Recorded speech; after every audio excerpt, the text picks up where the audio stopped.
Talking to Death is released every Friday and brought to you absolutely free. But if you want ad-free listening and exclusive bonuses, subscribe to Tenderfoot Plus at tenderfootplus.com or on Apple Podcasts. Talking to Death is a production of TenderfootTV and iHeart Podcasts. Listener discretion is advised. Where you at, Mikey? I am in my house. Where are you at? You got your bed right there? Is that your bed? No, it's not. It's a Airbnb bed. Oh. The hot water stopped working, and I took a cold shower this morning, and that was not cool. It's good for It's amazing how much they suck. You just might as well just not take a shower. No, it's good for you. It closes the pores. I think you sweat less.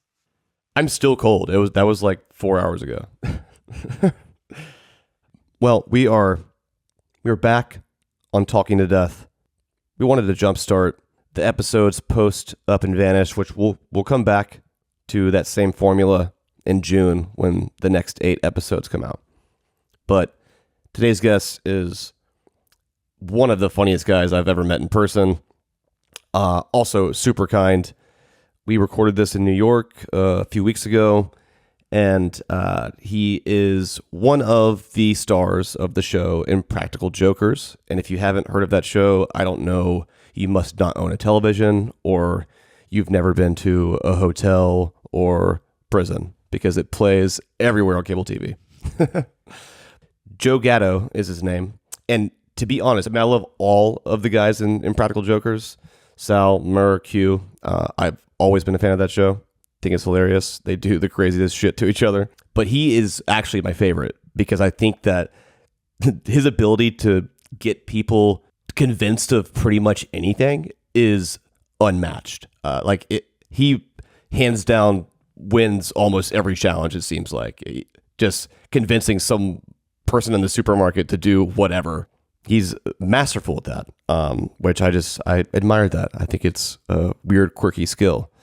But yeah, we met, and he was so nice, actually. He brought us cupcakes. Remember that, Mike? I do. He's so humble. He's so nice. No one's ever done that, by the way. No one's ever brought cupcakes to us. And I don't know Joe like that. This is the first time we've ever met, and he's more famous than me. I should have had cupcakes for him, but I didn't. But he came in with delicious cupcakes, and that was super nice. Or maybe he just left them in his car, and he was like, "Oh shit, maybe I should just bring these to them." Still a nice gesture, because they were good. It could have been somebody just gave them to him, and he's like, "I don't want these." Just the ultimate regift timing. Yeah. Shit, what should I do with these? Oh, bring them to those podcast guys. Oh yeah, regifting isn't bad. No, you still thought about it then. You didn't forget to get anything. You just went, "Hey, I have this thing that I'm not using. Maybe somebody else could use it." There's nothing wrong with that. It's if you've used it that it's bad. Oh, you can't do that. You can't do that. No. Pre-chewed cupcakes? No. There's sometimes it's bad. I mean, I gave my brother Mason for Christmas one year a nice bottle of whiskey, and then for my birthday, he gave me the same bottle of whiskey back. And he had forgot that I given it to him. I was like, "Bro, is this the one that I gave you?" He's like, "Oh wait, was that you who gave me that?" I'm like, "Yes."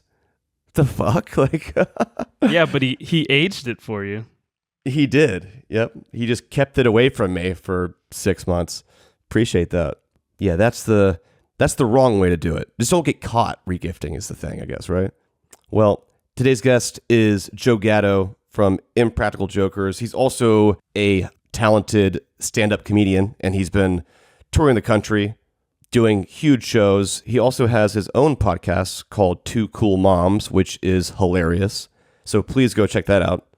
Super glad that I got to meet with him and talk to him. And to be honest, the whole interview, I was I feel like I was laughing the whole time. It was just funny from the get-go. And we were able to talk about, family and life and the struggles of, being in this business, and some deeper things too. But he was an open book, and even funnier in person. I hit him with a nice, fun icebreaker question. I'm not going to spoil it for you, but I wanted to set the tone. But he hit me right back and put me on the spot.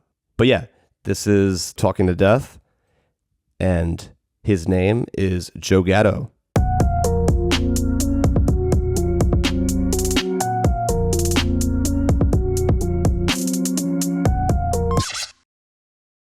This will be super chill, fun. I've been a fan of yours forever. My podcast is called Talking to Death. I mean, I've been doing true crime shows forever, and eventually I just broke and said, okay, I'll just do like a regular podcast. Not as in like when you say podcast, people think this is what it is, but there's so many different versions of a podcast. Oh my God, now. so many. And so it's just been cool meeting people and just shooting shit, talking about life, and so many fun questions for you. So thanks again for being here. You got it. Thank you for having me in this your New York studio. Yeah. It's called the Roxy Hotel, and I hope you don't catch us. We didn't get a permit. I don't think so. Fine. It's just two friends talking into microphones. Yeah. What are they gonna this do? is just for fun. There's no business involved here at all. So I was thinking last night. I wanted to like open up this interview with a fun icebreaker question. Oh, okay. And hopefully you haven't been asked it before. So I'm gonna do it. You'll be like, no, I have. I haven't found them. Yeah. So I want to play Fuck, Marry, Kill. Okay. Okay. Not in real life. No. In real Okay. Life. Yeah. I'm gonna bring in 3 people. We're bringing 3 people. We're gonna play it live. Yeah. We're gonna cut the cameras off. Yeah. Fuck, Marry, Kill. Yeah. You ready for this? Yeah. Okay. Should we wait for that siren to go, or is it too loud? It gives you the ambiance of New York. Hey, Dave, we're in New York City, baby. And we're playing Fuck, Marry, Kill. Sounds like the soundtrack. Fuck, Marry, Kill. Yeah. Sal, Murr, or Q. Well, Murr's dead instantly. You know Murr. Murr's the one we kill. Why is that? Oh, because it's Murray, and you have to kill Murray. No, but why though? You just have to. We don't go into detail about it. It's just he has to die. This guy has to go. Okay. This guy must go. Delete him. All right. No, I mean, Sal, Sal looks like he could be a provider in ways and a lover, a generous lover. So I would probably go with him to marry throughout my life. And then Q looks like a fun romp. I would go Q I would F Q probably, and that'd probably be my round out. Yeah. Okay. So it'd be FQ. And it sounds like a letter game now. FQ. FQ. What game are we playing? Yeah. I marry Sal and I would kill Murr. Okay. Yeah. Should I do mine now? Yeah, go ahead. Okay. I'll put me in it. Put you in it? Yeah. I'm going to fuck you. Yeah. All right. At the hotel. I think if I throw you in the mix, okay, fucking Joe. Yep. I thought about marrying Murr. Marry Murr? Maybe because he seems like a stable, like he might take care of me. Mm-hmm. I would either kill Sal. I might kill Sal too. You would kill Sal? And I love Sal, but Yeah. I'm sorry, but if we have to play this game. Well, Sal would be fun to kill. He's like, don't do it. Oh, please stop. And it'd be easy too, right? You could just like throw a cat at him. he'd be, holy I'm on shit, it's attack. like he just died. Oh my God, that wasn't even part of the bit yet. Didn't even mean it. Sorry, Sal. It's only a kitten.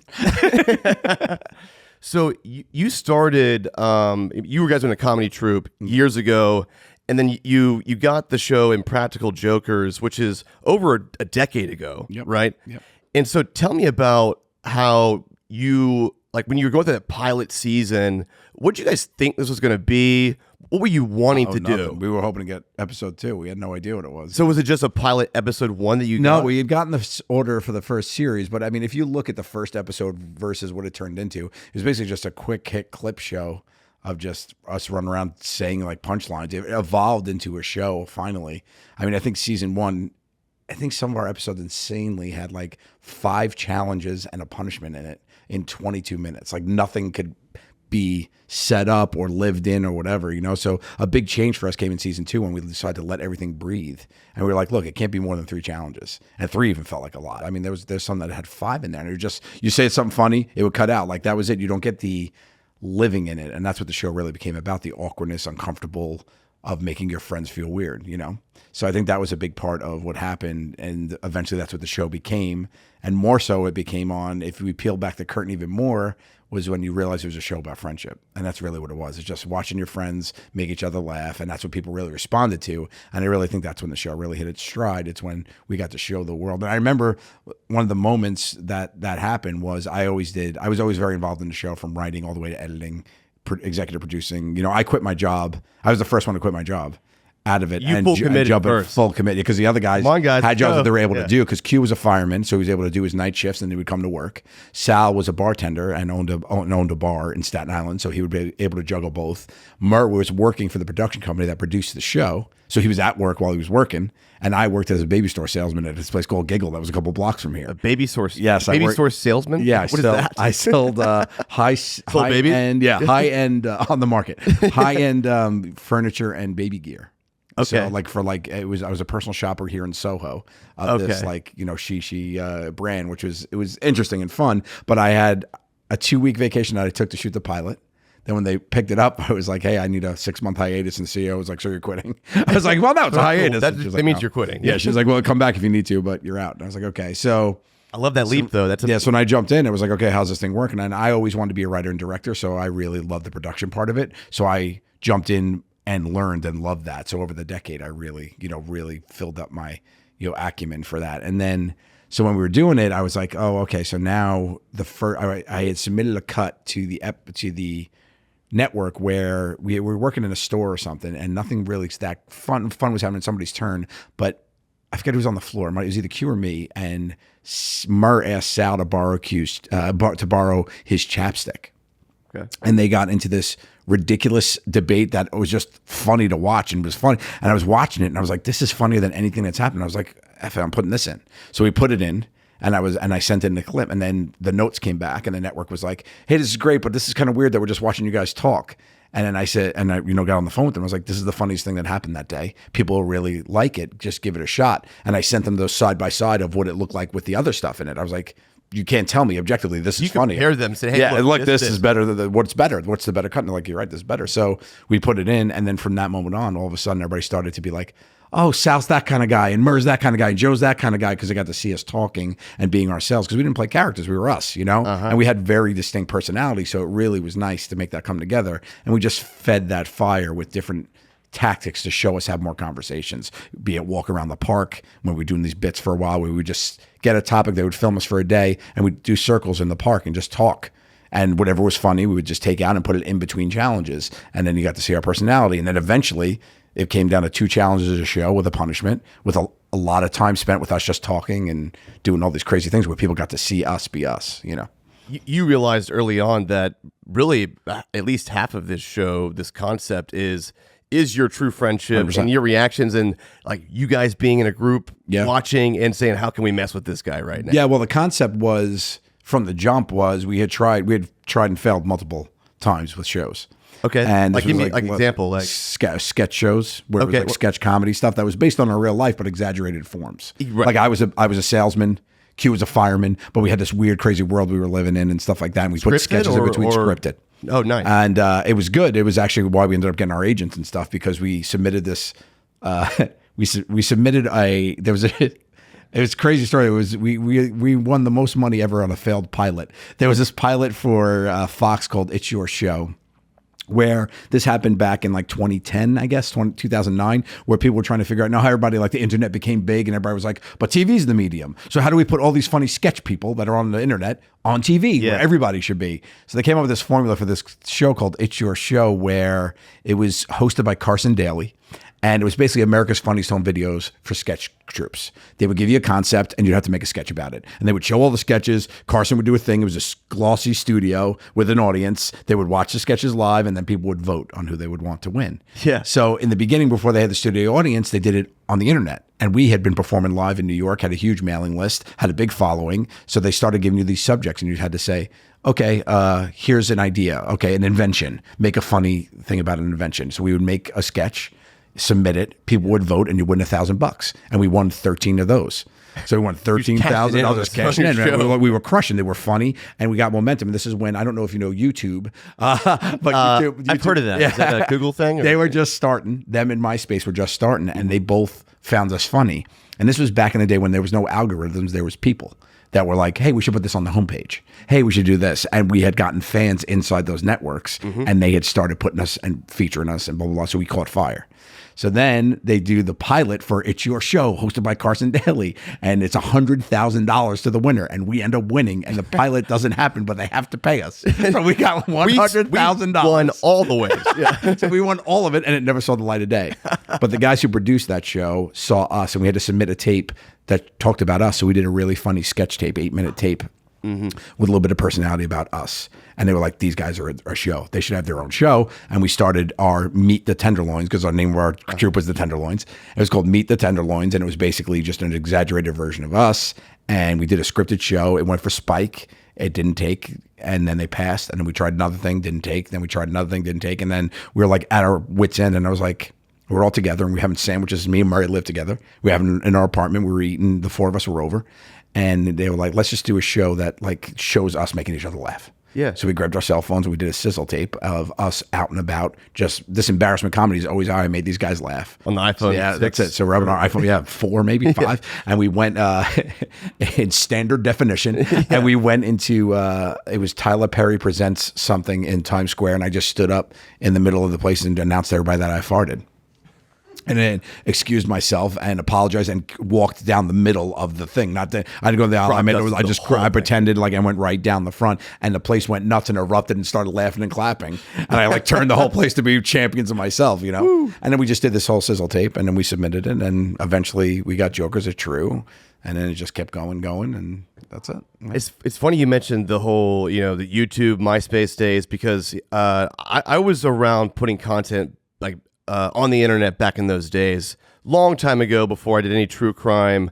I was in a band, and I made my own music videos. Oh yeah. And I remember MySpace being a big one, right? Like there was especially even for music, MySpace was huge too. For sure. But they would feature videos, and if you were one of those featured videos, you were it. Yeah. And that was the equivalent of the viral video now. That was it. Like there's no other way. And I had a few of my videos featured on MySpace, and then we're like, hey, maybe we could do something with this. We started making our own music, and the internet and social media has changed so much since then. Yeah.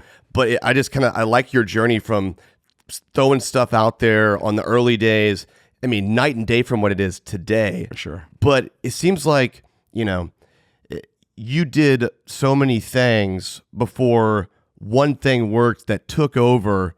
And you just did more even after that. So tell me about, I guess, I don't want to really call them struggles, but they're just they were getting they're struggles, but you're getting your reps, and like this didn't happen overnight. We're an 18-year overnight success. That's the joke I always made. I didn't get on TV till I was 34 years old. Exactly. You know what I mean? Let's talk about that though. So like, what is that to you, and what misconceptions are there about success in that way? Maybe you saw me for the first time on this TV show, but what about the 14 years before that, right? Yeah, for sure. I think the biggest misconception for everybody is that there's a defined path. There's not. No. I mean, you look at people that are, Justin Bieber at 12 years old, getting crushing it for his life. You know what I mean? Or there's people that sing their first song on stage, when they're way later in life, in their 30s, and then all of a sudden they're a superstar. So I think it's like, there's no defined path, so don't let anybody define it for you. That was the biggest thing for me. It was like, do what you love. I love to make people laugh. Always did it on the side as a hobby. I knew there was enough for there to keep it going for me, where it'd be my second job. I always said I had my 9 to 5 and my 5 to 9, and it was always just my 5 to 9 was, how can I make people laugh? I was editing videos. I was doing improv comedy shows here in the city. I was doing whatever I needed to do to like feed my soul. So I think that's a big thing for everybody. It's just like, how did they do it? How'd they do it? There's no answer, man. It's just keep doing it and genuinely like what you're doing. Big thing for me was with the guys, we always had fun doing it. It's impossible to watch people who are having fun and not have fun yourself. Absolutely. So we always put on something that we thought was fun. And if people liked it, they liked it. And if they didn't, they didn't. So even with our show, some people will be like, my husband loves your show. I didn't really get it until I sat down and I started watching it. Because on paper, it's like these 4 old men, middle-aged guys making fart jokes or whatever they're doing. But then when you sit down and look at it, it's like, oh, my friend's like that. Oh, I know a Sal. I know a cute, and it really is a different thing. You just have to give it its time. So I think that's really a big part of it, was just do what you love and just don't worry about like how you're going to get there. Just get there.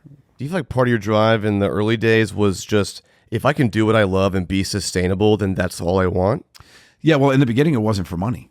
Right. Of course. It was always the job. That's an after thing. Yeah. Right? So when I had to make the decision, of, look, I'm leaving this. I built this career for over 9, I was with that company for 8 years. I worked my way into their corporate position. I had a 401k. Like, it was like, well, you can do this to go take a chance on a thing that's going to fail. Right. The numbers say it's going to fail. Statistically, right. Statistically, it's failing. Yeah. There's no way you're on this small network in between 2 tow truck shows, by the way. We were after Lizard Lick Towing, before South Beach Tow. We were the comedy show on a tow truck network. Swear to God. So we're like, there's no way this is going to work. And I was like, F it. I was like, we're going to give it a shot. Yeah. So I think that's part of it. It was really just like, all right, it's time to give it a shot. Yeah. And if it doesn't, I'll recover, and if I make a move and if it doesn't work, I'll make a move back, so. You wanted the risk. You were willing to take the risk. Sure. And everything is a risk because you can get fired from your job tomorrow. Absolutely. You know what I mean? So it's like, what did that job, that company could have went under the next day, and I'd be at square one anyway. So yeah, I think that's part of it. Do you feel like, because you mentioned that you always knew that you liked to make people laugh. Sure. What's the earliest memory you have of, were you that kid? Were you the class clown? Were you, when you were 5 years old, were you making your parents laugh? Or like, what is like the youngest version of you where you were that funny guy? Easter Sunday, 1986, Staten Island, the Bella Vita 2 Cafe. Me, my family are in this big Italian restaurant having our early lunch Sunday dinner. Mm-hmm. We're hanging out. I'm with my sister at that point. She's 13 years old. I'm 10. We hate each other. Now she's my best friend. I love her. Okay. We're in, back in the day, you were able to smoke in restaurants. My parents were smokers. The good days. Yes, they were good days. Now they were ruined with health. So there was which was so weird. They put you behind this glass door. So you're in an encased room where I feel like the cancer just amplified itself. Your kids were getting cancer. Yeah, so what were we doing? So you had to open a door to walk out. So I'm walking out and we going down. I had to go to the bathroom. My dad sends my sister with me. We're walking through this packed restaurant in Staten Island. I miss a step. I fall, smack, hit hard, record scratch moment. The place, like one of those hits, right? Yeah. So I sit down. My sister above me goes, ha, ha, ha, like laughing at me. And I remember just jumping up and going, ta-da! And the whole place lost it. And they started clapping. And I looked at my sister and I flipped her off. And I was like, oh, I can make people laugh. And that was fun. Wow. And I remember that moment. And also that helped tweak my shame gene where I'm not really getting embarrassed easy or anything anymore. Right. I'm like, who cares what people are thinking? Exactly. As long as I like what I'm doing and I'm happy about it. So that moment for me was like a moment in life that definitely changed my brain. Honestly, kind of hearing that moment, I see a lot of similarities in your humor as a comedian today and all the stunts and stuff you did in Physical Comedy Jokers. Yeah. You like in a split second just said, gotcha, right? And just embraced it versus being like, oh no.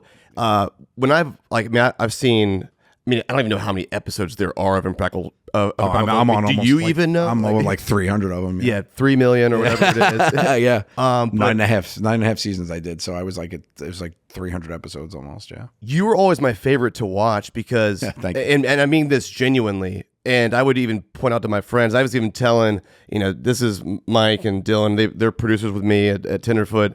And I was like, this is actually my favorite of the Impractical Jokers in terms of the skits that they do, because I feel like he can convince anyone of anything. I'm a salesman, yeah. and just the confidence level that you exude, it's like if you keep pushing it further, even when you think internally, there's no way they're going to buy this. Yeah.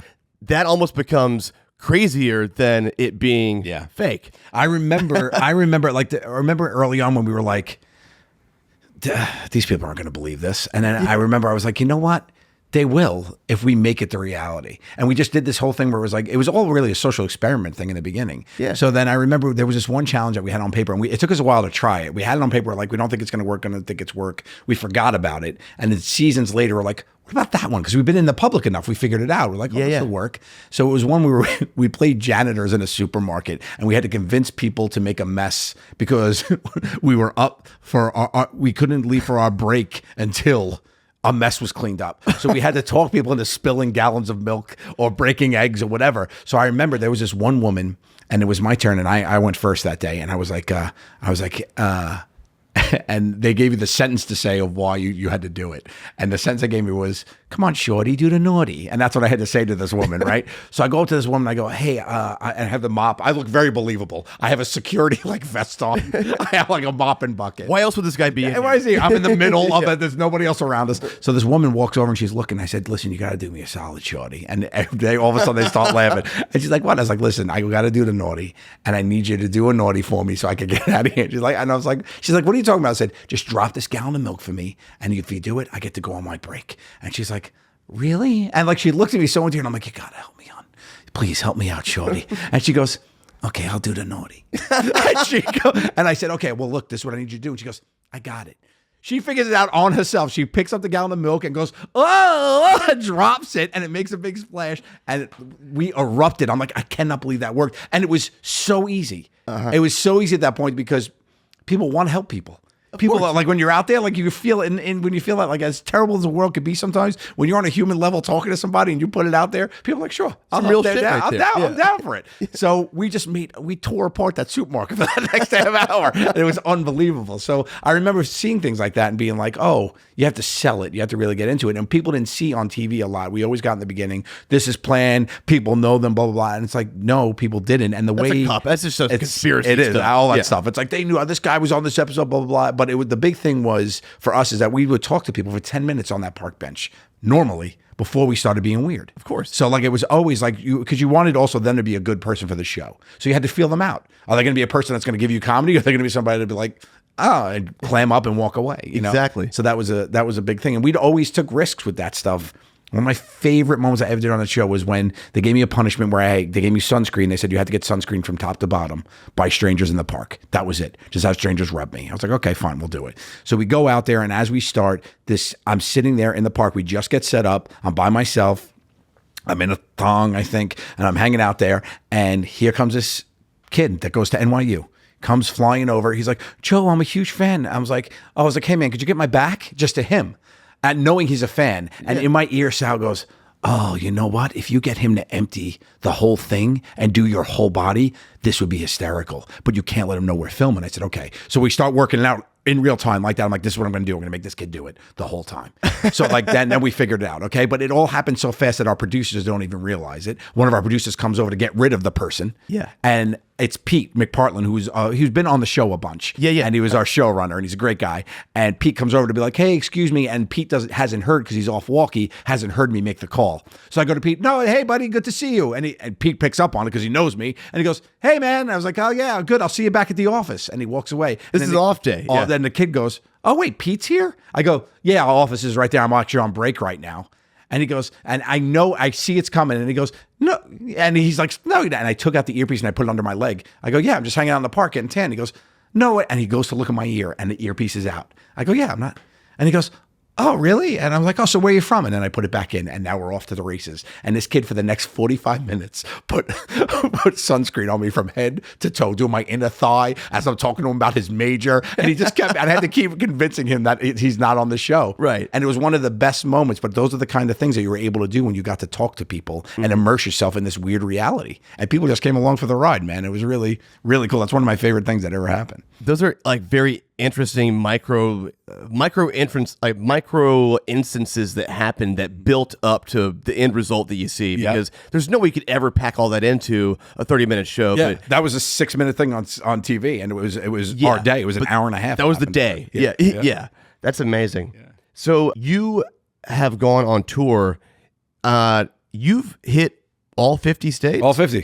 Performed live comedy in all 50 states. Okay. So that was a bucket list thing for me and I hit it last year. I finished in Fargo, North Dakota. That was my last show. That's actually a cool place to end it. Yeah, it was cool. It was cool. 2 shows. It was great. Tell me why you wanted to hit all 50 states as a stand-up comedian. Well, I was close with the guys. I had done 44. I was missing 6 states, and I was like, "Oh, come on, I can't be this close." So then I started touring solo, and I was like, "You know what? I talked to my agent. I said, "There's 6 states I haven't been to. Let's see if we could put it together." And he started putting it together. One of them was I was going through some stuff personally, and I was taking a break with my wife, and I was working all that out, and I would never been to Alaska. So I was also took like a trip to be like, you know what, I'm just going to Alaska. And as I was going to Alaska, my agent called. He's like, hey, this is weird. We got an offer from the comedy club for you to do a show in Alaska. And I was like, yeah, I'm going to be in Anchorage. I was like, could they do it then? He said, yeah. So I got to perform in Anchorage. I spent 4 days in Anchorage, which was really cool. And then I was like, oh, now I got to do it. I had already done Hawaii. I did Alaska. The rest is here. I was like, come on, we got to hit all these. So I ended up doing Montana, Wyoming, and North Dakota is my last one. And then I ended up doing North Dakota, and that was my 50th one. And it was really just a cool thing to be like immersed with the people in these towns that don't really get big comedy acts that come through sometimes and just make people laugh. So that was really fun. I mean, that's badass. Oh, thanks, man. Thank you.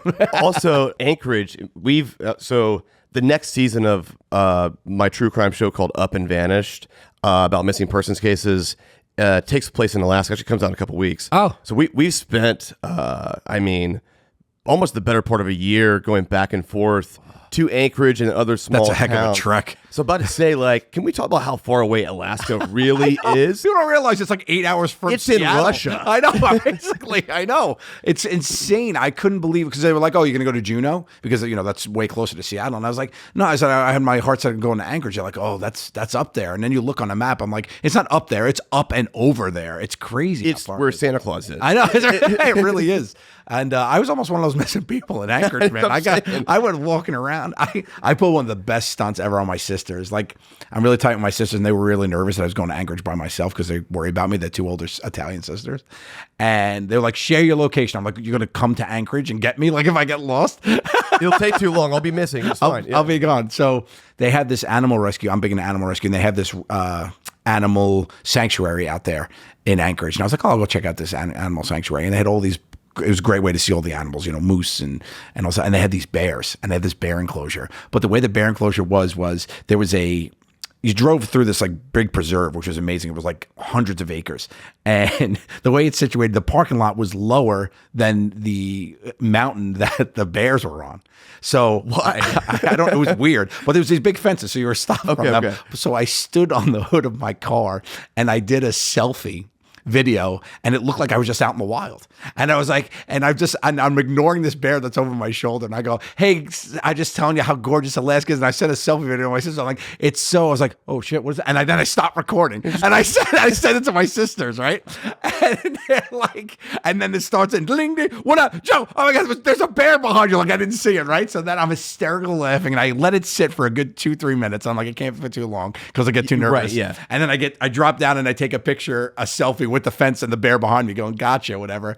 And they cursed me out so bad when I came back home. My sister hit me. She's like, what are you doing? I thought you were getting eaten by a bear. I was like, first of all, look at me. I'm not going anywhere close to bears. Yeah. I'm not built for that. I'm not doing that. I'll be the first to go. Yeah. So it was, but it was crazy. Like the bald eagles up there are like pigeons. They're all over the place. It's so nuts. They're also, I saw the biggest birds. Like, wait, were they crows? The crows are the size of small people up there. Yeah. Like, they steal children. They still like have kids. Like they steal babies like out of they just pull the strollers. In baby Bjorns. They're just like taking them. Like, here we go. It's not a joke. Yeah. How many siblings do you have? I have 2 older sisters. Okay. I'm the youngest brother. Okay. This is actually my sister right here. Ah, there you go. Older or younger?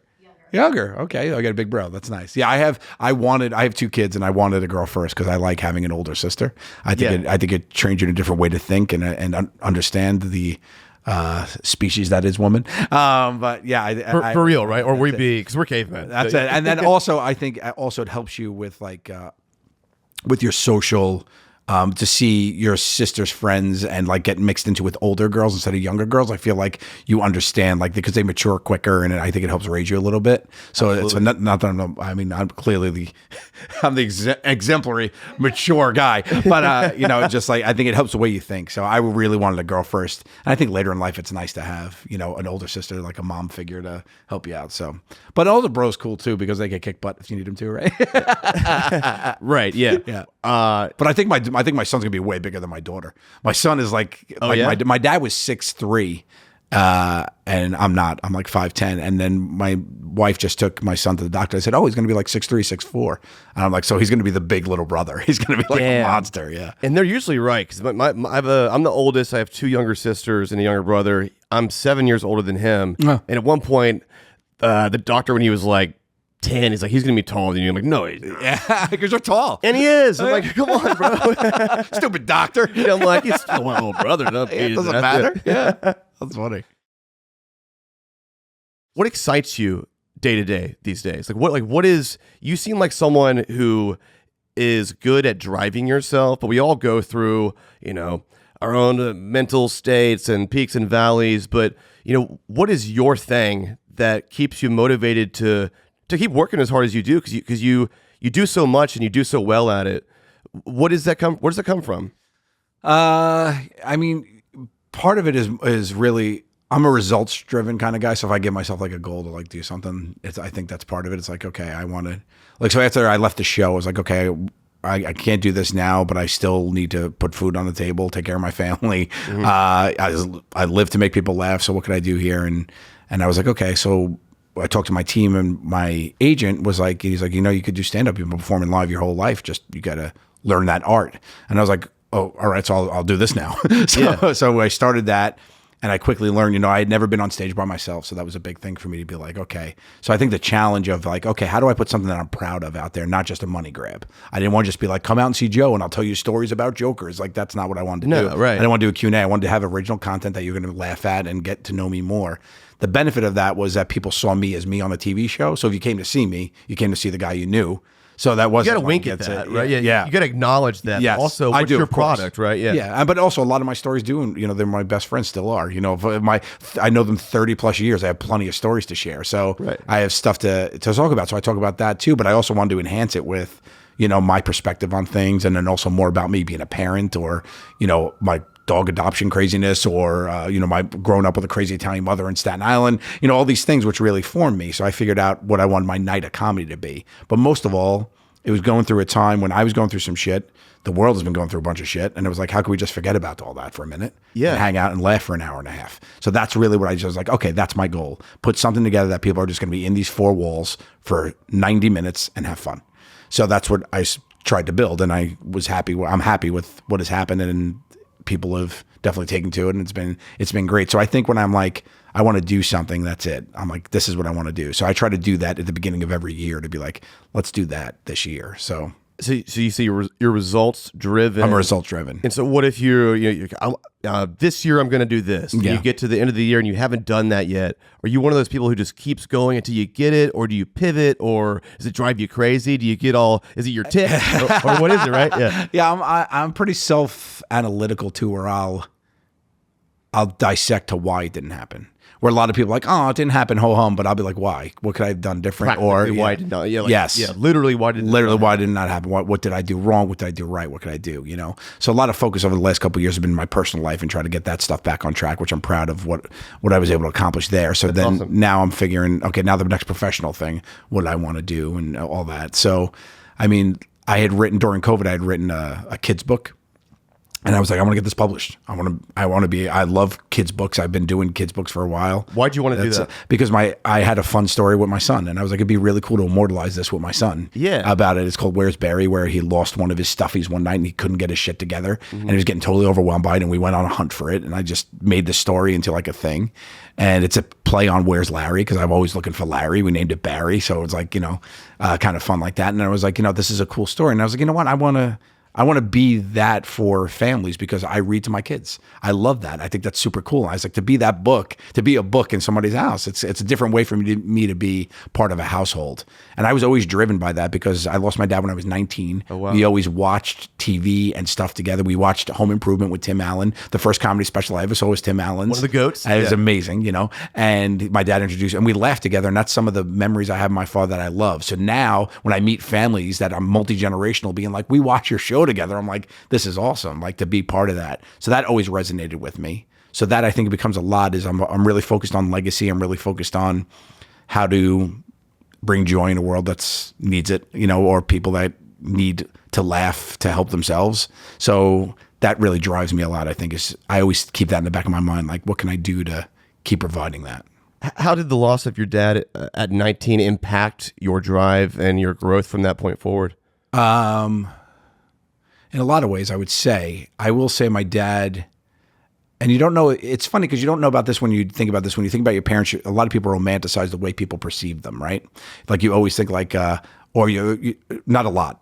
Some people have bad experience with their parents, some people have good. But the people that have good ones, I think sometimes it's always like, you think there was all like roses and everything all the time, you know? Yeah. And then with my dad, I always thought that. And then after he had passed, and the more I talked to people in his world, I realized that genuinely was true. My father was not liked by anyone. But he didn't try. He was just genuinely himself and just a nice guy. He's like one of those nice guys that provided for his family, liked being a dad.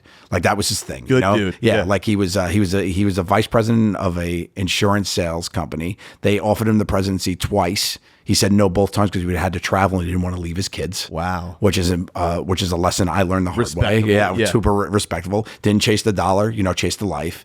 And I was like, so that was a cool thing to line up the stars on that with him. But then it was like, when I lost him, I was like, I want to be like him. And that's always when I raise my kids, like when I go, I'm very, very like about your mortality. When you lose your parents young, you're like very aware of it. From that moment on, you're like, I'm going to die someday. So like that. You know that as a fact. 100%. You don't forget that. Right. Yeah. So with your kids, I feel like it makes you raise your kids in a different way. I want to have impact as much as I can with that stuff. And so I think that really is a way that it helps me. It's like makes me be a dad who likes to make memories and things that could visit and keep me alive in their mind the same way I do with my dad. I feel like I lost my dad yesterday because I always am thinking about him doing that. Yeah. Do you feel like you, as you've gotten older and gone through different hardships and tribulations, that you continue to have like connections like, that's what my dad was probably doing. Yeah, 100%. Right? Like, did it never stop? Yeah. I'll find myself some points that like when I do something, I'll go, like, I get it now. Yeah, like that. I believe that. Yeah. It's things like that. But my dad, my dad was one of those dads that like, he loved playing video games. We played Nintendo together. And now I'm playing the Switch with my son. And I'm like, this is so awesome. Like to do that kind of thing. That's amazing. Yeah. So it's like little things like that where you get the thing. But I think that the most important thing is like you get what it means to make memories with your kids. For me, that was the biggest thing. And so as soon as I had kids, it was like, all right, how do we make memories together? And now I'm super aware of that. And I wasn't very aware of that in the beginning. I was still learning how to be a parent, how to be a partner and all that. And it just took me some time to figure that part out. Let's talk about making memories. I mean, 'cause people just say that's like that's like an idiom almost. It's like, but what does making memories mean to you? The number one thing I do is if my kids ask me to play, I stop what I'm doing and I play with them. Really? Can we play? Yes. Okay. Whatever I'm doing could wait. What do you guys play? We play. I was a very geeky child, and no way. I had a very. I know, crazy. But I was like on the math team. I was a mathlete, like that. I did like a lot of creative. My first foray into creativity was creative writing. I wrote short stories, and I used to give them to my parents, and I used to read them, and they were actually pretty good. And my parents always were like, oh, you should do this. This is great. And always encouraged that, right? And it made me actually tell a lot of short stories. And I started playing this game in my neighborhood with my friends called Adventure Games, where I would narrate a whimsical tale of something, imagine like a Willow or a Lord of the Rings, where we're fighting these elves and everything was in our minds. And I would just narrate these stories. And we did that for a full summer. It was one of my favorite things. So now with my kids, they'll say to me things like, let's play pirates. Like I remember this very vividly. My daughter goes, let's play pirates. She's 4 years old. I said, sure. Let's play pirates. I don't know how to play pirates. She doesn't know how to play pirates. We're going to play pirates. We're about to find out. Right. I was like, well, this looks like a boat. We hopped on this. I said, this is our boat. Come on, we're on a boat. And then I got some of our stuffed animals. I'm like, there's the bad guys. We have to get them. And here's the treasure map, whatever. And I remember like my daughter, like I just started to take control. Then I just stopped and I let her take control of it. And then we went back and forth and I just stopped talking and I let her start talking. And she goes, she's like, we had to get the treasure over there. I'm like, okay, we got to be careful though, because there's somebody's going to stop us. And she goes, a dragon. Now there's dragons where the pirates are. And they go, weird world. Yeah. And I'd never been as proud of my daughter in this moment when I looked at her and I said, it's going to be hard to get past that dragon. And she goes, no, it's not, Dad. I go, why? She goes, we have ninjas. And I didn't even know she knew what a ninja was. And I was like, that's my girl. And we kicked those pirates' ass with our ninjas and the dragon. So it was unbelievable to see that. And then I was like, that's a really cool thing. So like for me, those moments, like I know she's going to remember that stuff. But even like my son, like when we go on vacation and stuff, like if he wants to, he's much more meeker, my son, than my daughter. My daughter's an animal. She's like, Dad, look, I could do a flip, and jumps in the pool. I'm like, and I said to my wife, I didn't know she could do that. On YouTube? Yeah. Are you okay? Like, what's going on? And my son is very like, is the water cold? Like, is the water, one of those? So like I'll take time and I'll play with him differently, and I feel like you make memories in different ways. My son loves if I sit there with him as he's like building, like just not even building a sandcastle, just like digging in the sand and counting. He's like me. He's a geek. He loves math. He is. Yeah. He knows his times tables of 3. Like he's crazy. That's insane. And he's just like doing like the digging, whatever, and counting. And I'll just be sitting there and he'll just take my hand and kiss it.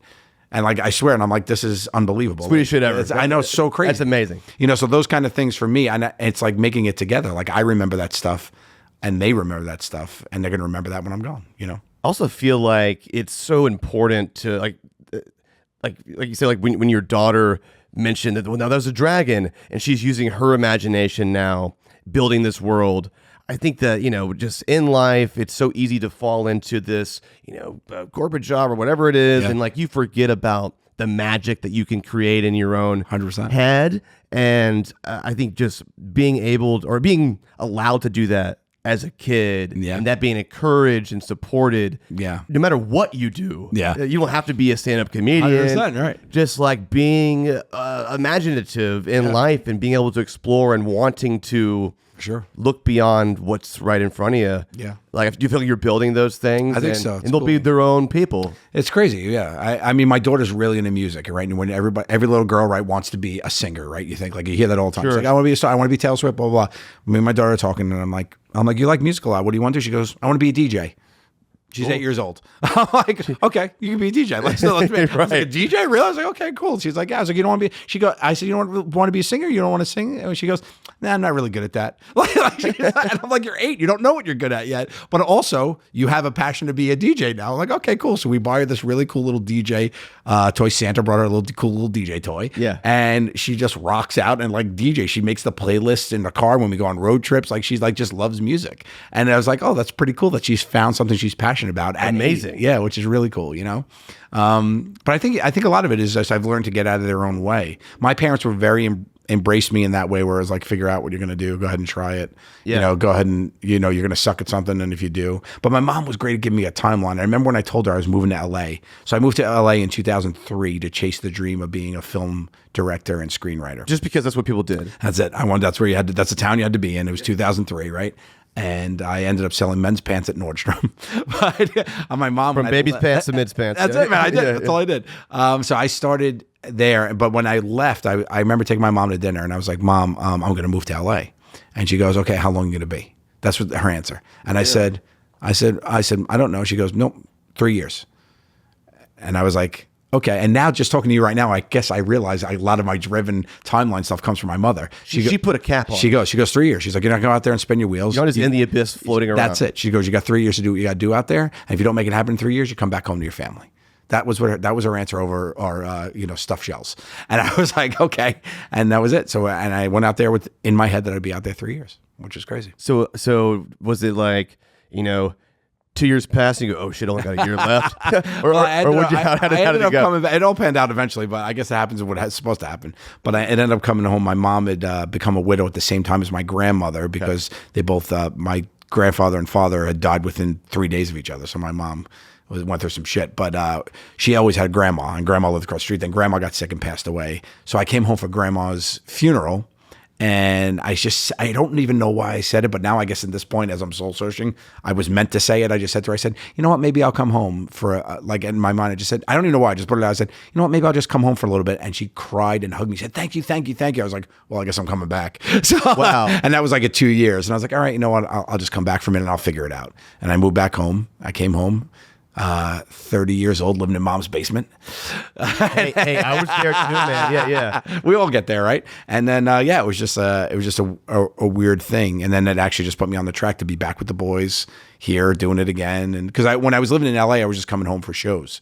And whenever I came home, I was like, hey, I'll be home in May. And Murray would be like, you want to put up an improv show? Let's do it. And we just put up our own self-produced show. So I just was always working with them when I came home, And then when I moved home, I was like, I'm moving back. They're like, all right, let's perform more. And let's do more together. And that's when it started, that I was back in the mix. We started doing the video stuff, started getting stuff, sketch comedy and things like that. So, man, that's super cool. It's funny that you were talking about how as a kid you used to do creative writing. Yep. That was always actually my outlet too. Oh, was it? I was the kid who, I was in first grade and my dad had introduced me to this book. It's called Into Thin Air. It's the same author that did Into the Wild, which they made a movie about. It's John Krakauer, I think is his name. Mm-hmm. And my dad was like, "Yeah, read this book." And like, I just never really liked reading, and so I probably half read it. And I was like, "No, I want to write my own story in this setting." And I ended up reading it on my morning announcements at my school. And I just kept doing that over and over again. I told my mom over Christmas, and she was like, back then we didn't really know. We were asking our friends that had kids, like, are your kids doing this shit? Is our kid weird? They're like, no, that little nerd up there writing do you have it still, the story? I have all of them. My mom kept all this stuff. Gotta love moms for that, man. That's so great. And she recorded all the video. Then it went from that to of course your video series. You got the like she was one of my actresses. All my siblings were doing of course dumbest shit ever. That's right? Amazing. It's just funny though how all those things evolved, and I feel like you have a similar 100%. story where you've always been that guy, and you kind of realize that yourself, and you've evolved that. In terms of the career, like the success of your career, is there any sort of moment or time period where you remember with the guys on Impractical Jokers where you looked around and said, "Hey, man, like we're doing something here"? Oh yeah. And it probably kept going from there. But what was that point where you go, "Holy shit, y'all"? There was so many. Because it always built, which was insanity to think about. Like to be 10 years on TV is crazy to think about that. I mean, most people don't get a second episode. Man. It's nuts. Like it just doesn't happen. So it was like, this is crazy for it to happen. But I remember we had gone, the thing that happened that was weird was when season 2 came out, that's when people knew us. We were filming all of season 1. Nobody knew the hell we were. So it was easy. Season 2 comes out, when one hits, and now it's on air and we're filming 2. It's like, oh, people now kind of recognizing us as we're going. That's a little weird. Yeah. But on Long Island, we love wrestling, right? Silent Q specifically. There's a wrestling event at Westbury in the Round. I don't know if you guys know this venue, but it's in Westbury, Long Island. It's in the Round. So there's the wrestling matches in the middle, and then there's all these fans. It's like the real wrestling where so people like real leave with broken legs. Yeah, no, it was like a wrestling event for WWE or whoever it was. Okay. So we're like, hey, let's go. So we decided to go. We get invited, we go. And I pick the guys up in my car. We go. We drive. We park. We get out. We walk in, and we're sitting there, and we're just watching it. And all of a sudden, we're like, one head turns, and then 2 heads turn, and then 3 heads turn, and then the whole place turns, and we're in the round. And I'm like, people are recognizing us in a big way here. Yeah. And people are like, no, I know it. And then the match ends because they do the middle match things. There's like an intermission, and the place turns around and fucking pins us against the wall. And there is, I'm not kidding, 3,000 people screaming, wanting to take pictures with us. And I'm like, oh, how the fuck do we get out of this? This is insanity. So we're literally pinned in the corner, and we're all looking at each other. And I was like, oh, yeah, could we? And then it starts getting closed. And I knew it. And it starts getting pushed around, and I'm like, and then I was looking and I saw the exit behind us, and I was like, we got to get the hell out of here. Come on. And I was like, Larry, and everybody starts laughing, and we just fucking ran. Yeah. Legit Look over ran. here. We got to go. And people like came with us, like into the parking lot. We got in my car, and there were like people like around my car, and we drove away and got out of there. And we were like, what the fuck was that? Like, it was insanity. I was like, I'd never seen anything like that. And we told our our management at the time, and then they had talked to the people at the wrestling event. They're like, why didn't you tell us you were there? Because we're huge fans. And it was like, oh, even the wrestlers wanted to see us. Like, we could have been part of the bit. But that was like the first moment I was like, wow, we're pretty famous. Yeah. That was a moment where I was like, because I was also like nervous for my safety. And it was like a really weird thing that everybody was looking at you. Yeah. So it was really weird. But like things like that. But then, of course, like taking the stage at Radio City. I remember taking the stage there and looking out at a theater where me and the boys had gone watching stuff. And we stood there for a minute as the crowd was going nuts, not even being able to talk. We're all overwhelmed with emotion, standing there, being New Yorkers on Radio City stage. And we're all like, who's going to talk first? Because we're so choked up, and we're all doing it together, which is such a great thing. Like, you don't have to tell your friends what you're doing it with them. There's no jealousy. Everybody's on the come up together. You don't have to explain what your life is. People get it. So those moments always happen for over and over. Like, we did a cruise. I'm like, what the fuck are we doing with the cruise? Nobody's going to come on this cruise. Sold out. Every time. And it's like, who's coming on the boat? Who's going on vacation with us? Like, that's what it was. I wouldn't even go. I know. I was like, I'm barely going, So it's like things like that little things like that just keep happening. And then we do the meet and greets at the show. You hear these people's stories about, you got me through this. people find us mostly in hospitals and prisons. That is a true statistic. That's where True TV plays. It plays in hospitals. But they play prisons. cable TV still. That's it. And people, that's where, and they're at their low points. I know. And they're like at their low points, right? They're at like, they're stuck in this hospital, worried about their health, and they find us with laughter. Yeah. I've met so many people that have come out of prison and told me, man, this happened, I'm not kidding you, 2 months ago. I'm in Los Angeles. My rental car breaks down. The rental car guy shows up, the tow truck, they have to tow it to LAX. The guy gets out. He's a stout dude. He comes over. He's like, hey, man. I'm like, hey. He goes, holy shit, Joe. I go, yeah. He goes, I just got out of prison 3 months ago. I watched you all the time. I'm like, hey, dude. I'm like, nice to see you. I'm like, how's things? He's like, doing way better now. I'm like, great. He took a selfie and he left into the night. I'm like, that's my life. This is living so in the weird. Matrix. Like, what is, I know. Yeah, It really is weird. What is this? So it's like those things like that always just build up, and you always get reminded of what you mean to people, and it's the fuel for the fire to keep on doing what you're doing. So that's like really the takeaway for me for that. Do you think that at the end of the day, no matter how hard it is or what your personal drive is, that interactions like that and other people's stories are just really important in terms of just why this should be important to you anymore? Like, I mean, because like, why would you want to keep going at all? Yeah, you still right. You don't get numb to it. You don't get numb to it. Like, no matter how many times you hear about it, and even if it feels like the same story, because you've heard it from, over 10 years, I've met how many fans, right? Sure. Hundreds of thousands of people just always tell me these stories. It always feels like the first time, and I always give it the attention it deserves, Yeah. And I really feel like that's important, because I grew up, like I said, like I didn't start till I was 34, right? I was a fan of people before I was famous. Yeah. I was a fan to see, like I remember like working in Nordstrom's, I sold Vince Vaughn pants. It was like the highlight of my life. I was like, also, that's pretty badass story. I love Vince Vaughn. I've never sold him pants. And now I'm friends with him. Like I met him. Yeah, we did the Nashville Comedy Festival in 2015 or 16, and he was producing it. So we got invited to come do it, and I met him. And then when I met him, I was like, I don't want to bring this up. It might be weird, but I sold you pants. And he goes, what? I said, I worked at Nordstrom in the Grove. I said, and you bought a pair of pants for me. And I said, and it was the highlight of my career. He goes, well, hopefully you were doing much better now. He's like, you still a size 34? You're 36 inseam, but he's a tall drink of water. But he's, it was like things like that where I grew up as a fan of people. So it's never lost on me ever. Yeah. When somebody sees me and it's like, oh my God, I'm a fan of you. Like, and because I've been on the other side, which I honestly think is a better side. I love being a fan of people. It's great. fun. It's great to do that. You know what I mean? So to have that, and I'm still a fan of people now. Like I'll go out to events as a fan of things, and then I find out they're fans of me, and I'll be like, how do you even know me? It's still like, it's so weird. Like, how am I even on your radar? Yeah. Who are you fans of, if you don't mind me asking? Who would you be starstruck around? Taylor Swift, hands down. I mean, of course, yeah. Of course, T Swift. But I went to the Taylor Swift concert with my daughter in MetLife. Talk about making memories. Oh, I saw a core memory on her face as she screamed when she took the stage and realized Taylor Swift is right here in my face. Like, it was crazy. That's insane. That was great, yeah. But Bruno Mars was a huge one for me. I didn't know Bruno was a fan of ours, and I'm a huge fan of Bruno's music. I mean, the guy's amazing. He's the best. He puts on a great show, and he invited us to his show in Albany, and we went. And they're like, oh, you want to come backstage and meet Bruno? Like, yeah. And he talked to us for like 25 minutes, like quoting stuff from the show. I'm like, how do you like even know the show? And he's like, we watched on the tour bus. He's like, we just watch it. We binge watch it. And that's it. And he's like a true fan and a super nice guy. So it was like things like that. Like, but like Vince, like people that were like my idols, like knowing me, and I've had the chance to make laugh Adam Sandler. It's like crazy. It's just people, Jim Carrey, like people that I grew up being like, this is why I want to do comedy, or like, oh, you're funny. I'm like, what?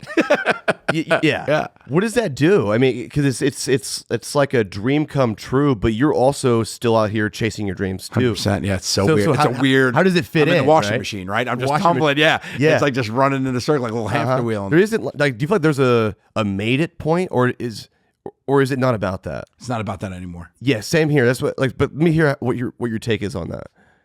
I think people haven't made it.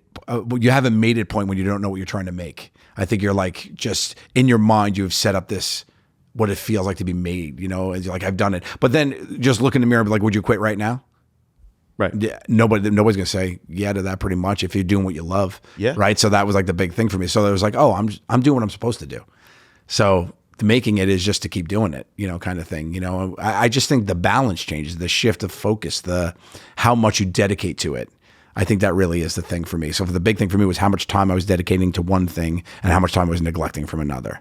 And then it's realizing, oh, we're way too much in the red zone here. We got to dial it back, or this is not enough. You're not doing enough to satisfy what's making you happy, to make you a better person and all that. So it is a cycle that way. I think that's the biggest part is that balance is so hard. So hard. Which part of the balance? Like trying to figure out like if you're being good enough in every aspect where you're trying to be good enough father, good enough entertainer, good enough husband, good enough family member, whatever it is, whatever you define as, what it is to be good at something. So because they can kind of pull against each other sometimes. they don't they do. They're direct opposites. Right. It's just sometimes it's impossible to be the best at everything in one exact moment in time. Yeah. So you have to that's the constantly biggest be aware, realization. right? The biggest realization is that you can't be the best at everything at once. You have to decide what you're going to be the best at right now. And I think that's the biggest learning point for me over the past couple of years was like, what am I going to be the best at right now and not feel the guilt of it one way or the other? It's like, this is what I'm doing right now, but you did it this year. Now you owe this one the best. You got to come back over here. You got to balance it out. So I think a lot of it was like, I'm going to do the best of this, but I wasn't doing much over here. I remember right before COVID, my daughter said to me when I came home, I hadn't been home for like 12 days. She said, Daddy, I love when you come to visit. Which is so funny and hurtful at the same time. Like, it's like I'm doing something wrong. My 4-year-old daughter tells me she loves when I come to visit. Can visit? Like, I want to always be. I know. Like, what are you talking about? I'm like, and then I was like, you're going to be dead soon. Like, you better do something here. Yeah. You know what I mean? Like, for real. it's just a weird thing to be like, oh, but you're out there getting all the admiration and making people laugh, making other people feel good, but your daughter's missing you. But then you spend too much time here and you feel like you're neglecting what you're supposed to do and you're not feeling fulfilled. So you're not being as good as you are supposed to be here. So it's just a weird balance that you'll never master. You just have to do your best to manage it, I guess is the best word. I don't want to overly ask a dumb, boring question at this point about you leaving Impractical Jokers, but I'm just going to appreciate that. Yeah. Also, because it's like, I already kind of assumed that it was what you're kind of saying right now. Yeah. Where it's like you're prioritizing things. Also, what's cool that I've noticed is like you're also living out your dreams too, as the guy who started this as well. Yeah. So it's not like even like that. Yeah. I mean, TMZ would want it to be that way. Yeah. Right? Yeah. But like, was there a moment where you said, "Hey, I want to start prioritizing X, Y, Z," and then you got to start taking action on those things, though, right? Well, yeah. I mean, which might feel uncomfortable and scary and weird. And you got to let people know stuff. And it's like, yeah, I mean, that's going through it all in the public eye is the hardest part. And look, there's a lot of personal things that I'm not going to discuss with anybody because I don't even want you to tell them. Yeah, no, which I appreciate too. But it's more of like, it's like when you're, like your whole family's falling apart and you've got things that you have to deal with and all that. It's like, well, this is what's happening. And then, sorry if you don't like it, but this is what's happening. I'm a real person. So I know this is what happens. Yeah. Aren't you dealing with some shit too? Yeah. I know. Right. So that's it. And then, and then when you're able to like take your time and feel like you've made some strides and do things and like, you don't have to know what's next. And you don't have to know what the next piece is, and people are always like, oh, well, what are you doing? Are you going to, and I'm like, I don't know what's happening next and I'm fine with that. So you need to be fine with it. It's like, I don't owe that to anybody. And I just need to do what I think is best at the moment. And that's what I'm doing. So that's a hard lesson to learn as a person who is trying to be an entertainer and be in this world where it's have to be a little bit selfish with like, look, it's okay to not know and we'll see what happens kind of feel, So like, where's your headspace now? It seems like you're very family focused with like 100%. And so, and things evolve, kids grow up and kind of shifting back towards your career and the future of, all the wonderful things I'm sure you're still going to do in your life. Yeah. What are some of those goals that you'd like to have accomplished as an entertainer? Well, one of them for me, another medium that's awesome is podcasts. Yeah, and you have a podcast, I do. Yes, I have podcasts, and I've also been a fan of it. Oh, great! Yeah, so I love hilarious. that podcast, and it's been really fun, and I'm looking forward to like giving that the time and attention and love it needs after the tour ends, and I'll have some there. And me and Steve are really excited about it and love it. And I love the format because it gives back. As funny as it is, it's really about helping people with their dilemmas as best we can. Right. And making people shine light into that stuff. So. The Two Cool Moms, it's really fun. It's an homage to our mothers, which is great. I love my mom, so it's great to have her live on in that. And I get to relive memories of her and keep her alive in my mind every day. So like things like that is really fun. And to work with, we're doing it with iHeart too, which is just, I grew up in New York. I know I love that brand. I was just like, it's cool to be a part of that like kind of family, which is really fun. Mm-hmm. I don't know if I'm okay to say that. Shout out to Connell. So it's actually an iHeart show. Oh, is it? Oh, okay. So it worked out. Yeah, Great. we're good. Yeah. So like to be, what that's like to actually feel like be part of that family and stuff. Like I grew up going to Jingle Balls and doing all that. Yeah, and they still slap. Yeah, it's great. Still always. awesome. I take my kids to them. So, but to do that, that was like a medium. I was like, okay, I want to do I want to do something that I'm proud of here in that space too. So Two Cool Moms is becoming something that I'm going to focus on to make it what I think would be really the best version of it. And me and Steve are excited about that. So that's definitely on the horizon. The kids book that I have coming out, that's another thing where I had a lot of fun making it, and I made it just kind of like, cause I was like, oh, I'll make this. But then I had so much fun with the process, with the illustrator, working with the illustrators and stuff. Yeah, I was going to say that was so fun. Can you describe what it might look like at all without giving it? And we can cut this if you don't want it to be out yet. Yeah, I'm just curious. Actually. No, it's more like I gave it to the nostalgia of, I actually gave them pictures of my bear growing up. Okay, you were like, my bear that I still have, my bear. You still have it? Yeah. That's so I still have him. Yeah, he's in storage in the closet. But I sleep with him every now and again. I'm not gonna lie. Manhattan. I'm not gonna lie. A couple of years ago, I took him out of the closet and I was hugging him for a minute. So I sent him pictures of me and the bear, and he did a version of my son, like a cartoon version of my son and a cartoon version of my bear. So it's kind of cool like that. That's so cool, which is really fun. And a couple of cartoon versions of one of my favorite dogs that's in the book. So that was cool. And I was like, oh, this is fun. I actually want to do this again with a different lens, right? Because it's all evolving too. Like you do the first one because you're like, oh, this is fun. Yeah. And it's like, oh, you know what? But this is actually could be really cool because I have a new, totally different idea because I'm thinking about this now. So I was like, oh, now what would be another kid's book I would do? And I started thinking about that, and I came up with so many fun ideas. So I was like, oh, I'm going to do another one because now I have the lens of not like, oh, I had this idea. Could we do this? And now it's like, hey, I did this. What's another way I could do this and do it better? So I think that's a cool thing, so I have goals like that and stuff, but I want to take some trips with the family and, do things like that. So, it's funny that you said that, you had this idea for a children's book, and which is something brand new for you, but, and you're making this, it's happening. And then it made you think that you wanted to look at this through a different lens. And I took that as, okay, I did this. How do I build on that? Right. Versus just do that again. Tick a box. Yeah. Right? Yep. So what is that to you? Yeah, I think it's to, when you do it the first time, people are like, oh, you learn the lessons and you move forward. I look at it more like you don't make the same mistakes when you do something the first time, right? So it's not like a lesson learned. It's like, okay, these are the things. Because at the end of the day, you accomplished it. Great. Good work. Yeah. Kudos. Don't forget. You can be like, oh, I could have done that better. Like people say that all the time. Too late now. As 100%. And people, like New Year's resolutions, people say that all the time. And I heard this thing that recently, and it was like, don't forget to thank the person who got you through last year before you tell them what they did wrong. And I was like, that is a huge thing that really resonated with me, which is really cool. So I think the same thing with any project you do. It's like, oh, I could have done this better, this better, this better. Fuck that. You did it. Yeah. You did great. What could you do different? Yeah. Would you learn? What were the mistakes that you wouldn't make again? And I think that's the way to look at it. Instead, it's go from a place of positivity. So for me, it's like, okay, this was a kid's book. I had a cool idea. It kind of just slapped together. And I was like, oh, this is actually, when I saw the first drawing, I went back to the words and I was like, let me fix this and make it cooler. And I did. And I had a second draft. And they're like, you don't need a second draft. This is approved. I'm like, yeah, but I want one.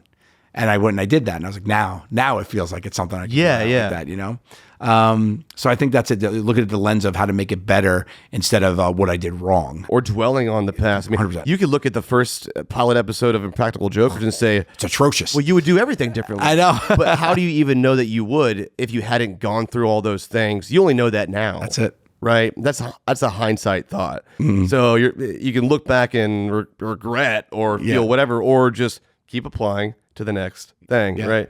Yeah, I like it. When I make a podcast, I'll listen to it usually one time, when it's too late.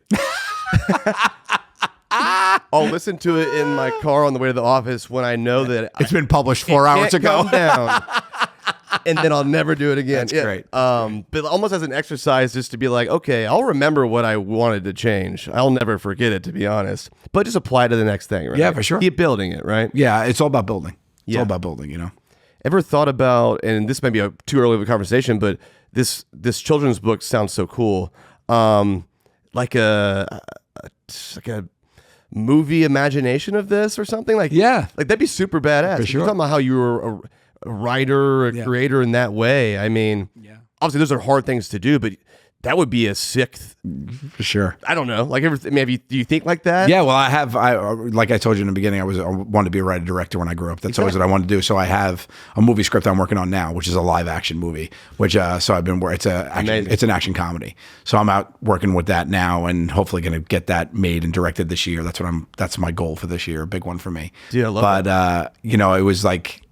Jokers I loved. It was great, but it felt like sometimes it feels like a 10-year tangent because it was like, I did this. Oh, this was great. And it was great, but I always wanted to write and direct. And it was like, I learned a lot from that and I could actually move it. And I was like, oh, let me apply everything I know now to directing.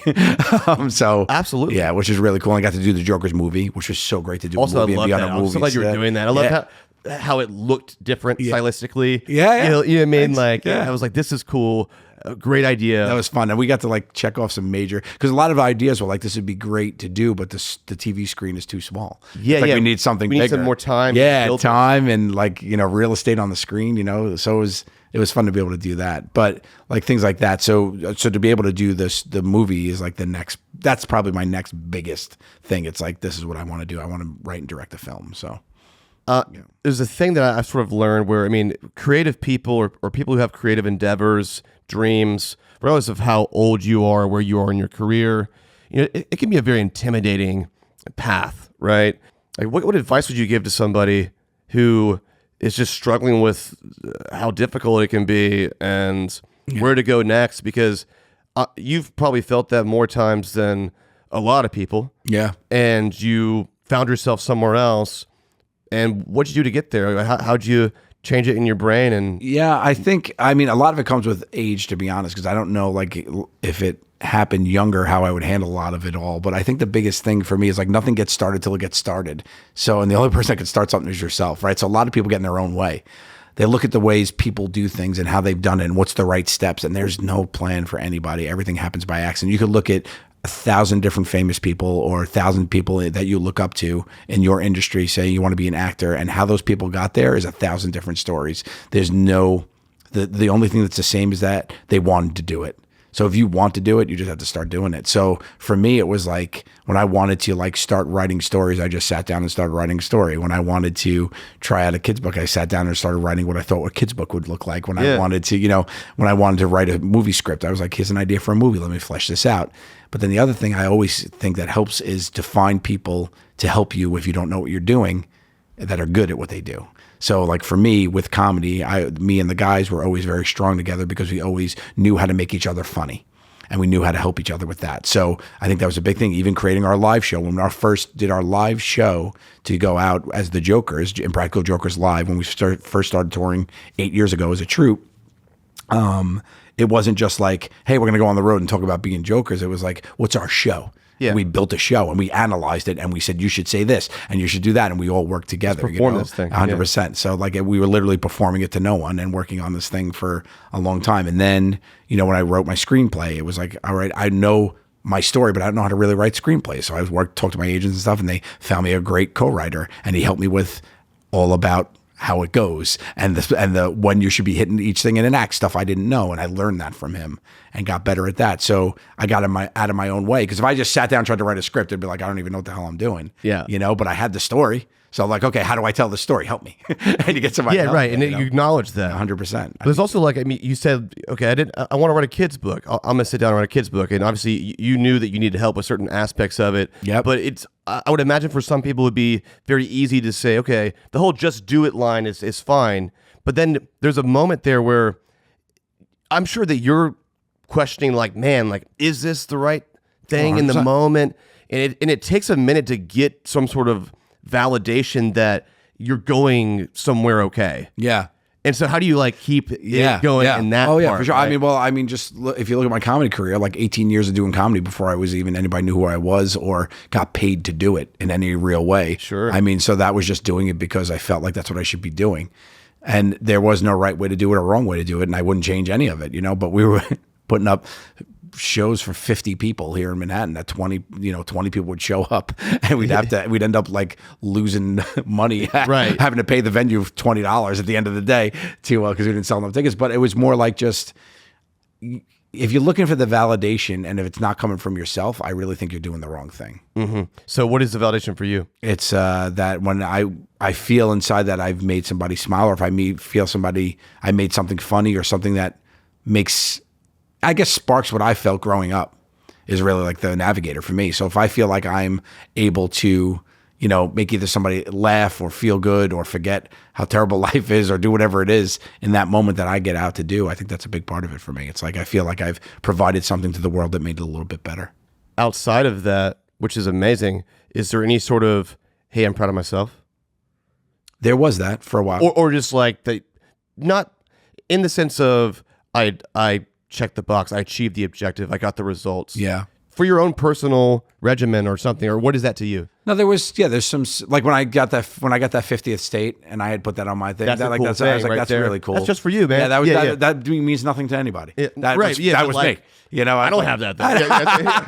But it was more like, you know what, I set that goal for myself that doesn't really, no one cares about that. And I was like, I'm just going to do it. And when I did that, I was like, that's pretty cool that I was able to do that. But, it's either little moments or huge milestones. And I've been fortunate enough to have them across the board, playing the O2 Theater, in London, playing the O2 Arena 5 times, sold out across the world. It's crazy that we were able to do that. And then it's like, it's nuts. And now I'm like, the first time I was able to do a stand-up comedy show by myself in Appleton, Wisconsin, in front of 200 people, has the same kind of merit because it feels like I accomplished something that seemed insurmountable to me. Whereas, like, how the hell am I going to do a stand-up comedy show by myself? I don't really necessarily know what I'm doing yet. It sounds terrifying. It says, yeah. And then being like, what the hell am I doing in this arena? I have imposter syndrome. I'm like, taking the stage. You kidding me? This, and it just feels a little nutty. And you have those moments all across the way. So in the green room, Yep. getting ready for that first one, and you've prepped, but you're still like, I don't know how this is going to go. Yeah. What's that feel like in that moment? I mean, I was fortunate enough. I had Steve Byrne with me and Jiggy, who's my other comic. He's my comic and tour manager. He opens for me. He's phenomenal. And they're both really good at stand-up comedy. And like I said, if I know I want to do something, but I need people to help me get there, I take the best with me.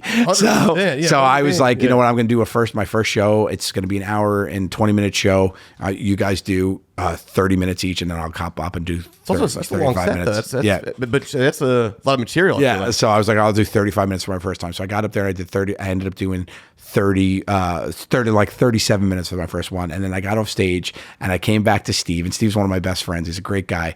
And I just said, he's been doing stand-up comedy forever. And I remember this explicitly. He was sitting there, he had a rocks glass, he was drinking a scotch. And I go, so? He goes, fuck you. And he took a 7. I said later, he goes, I've been doing this for 20 years. He's like, you just get up there and you talk for 40 minutes and everybody laughs. He's like, just shut up. And we started laughing. I'm like, seriously? He goes, Joe, he's like, honestly, he's like, you just got to find out what more you're going to say.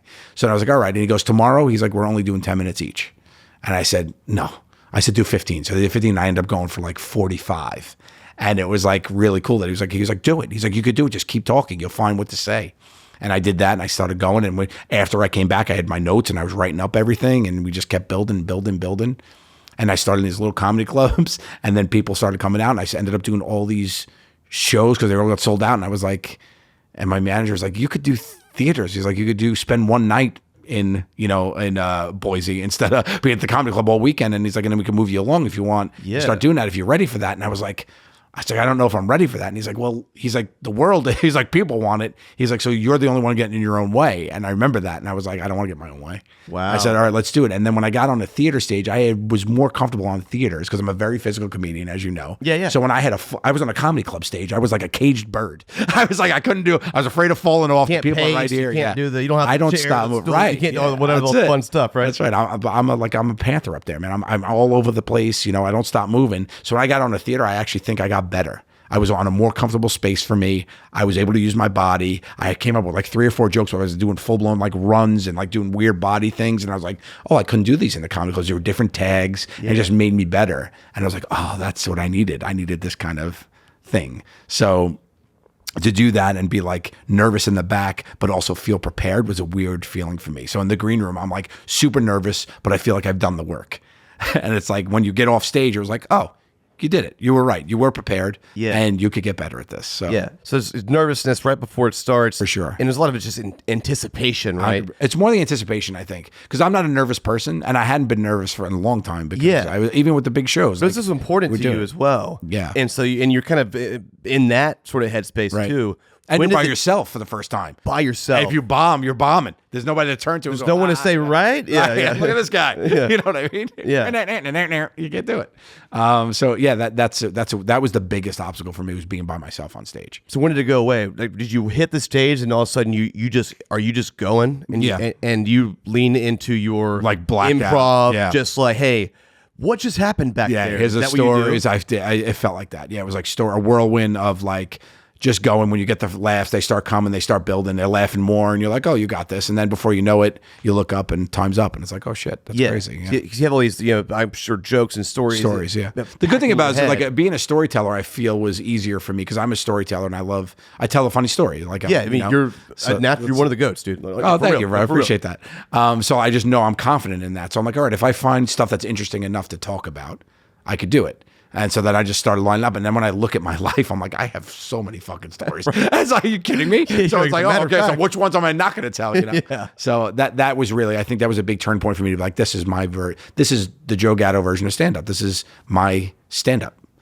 I'm telling stories and giving my perspective on them. So I think that's when I realized that, it got way smoother. Real quick before we head out, tell me about your podcast. Two Cool Moms. It's a podcast with me and Steve Byrne where we basically had two cool mothers, and who gave great maternal advice, and we like to think we inherited that gene. So we spend the first half of the podcast talking about anything and everything in between because we're two comedians. So we talk about life, growing up, our kids, whatever it is. And then the second half, we take fan-submitted dilemmas and solve them to the best of our abilities. And what kind of dilemma? Good or bad or always funny. Yeah. Just like girlfriend stuff? Or like a lot of relationship stuff we get, but one of the biggest ones we've been getting a lot was, how do I make friends as a grown-up if I don't have kids? And that's a big one that a lot of people have been submitting. Turns like you just don't. I was like, you don't. That's it. You're okay. You're going to die alone.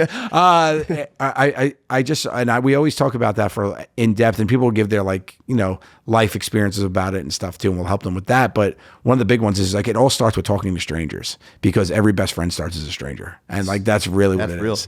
So it's like, you just have to get out of your comfort zone and talk to people. It may be weird. You might be talking to the wrong people.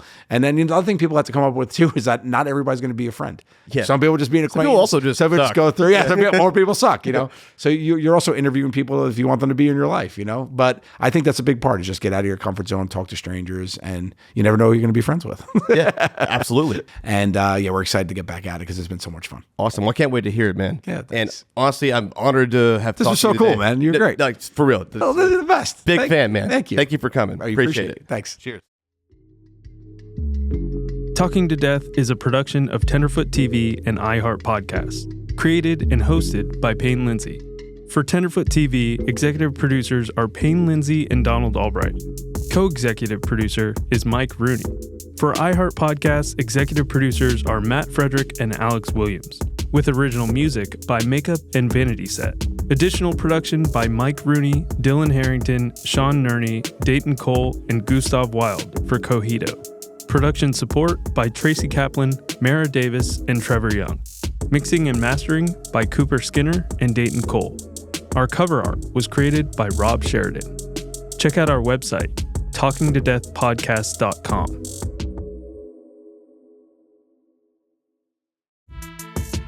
Thanks for listening to this episode of Talking to Death. This series is released weekly, absolutely free. But if you want ad-free listening and exclusive bonuses, you can subscribe to Tenderfoot Plus on Apple Podcasts, or go to tenderfootplus.com.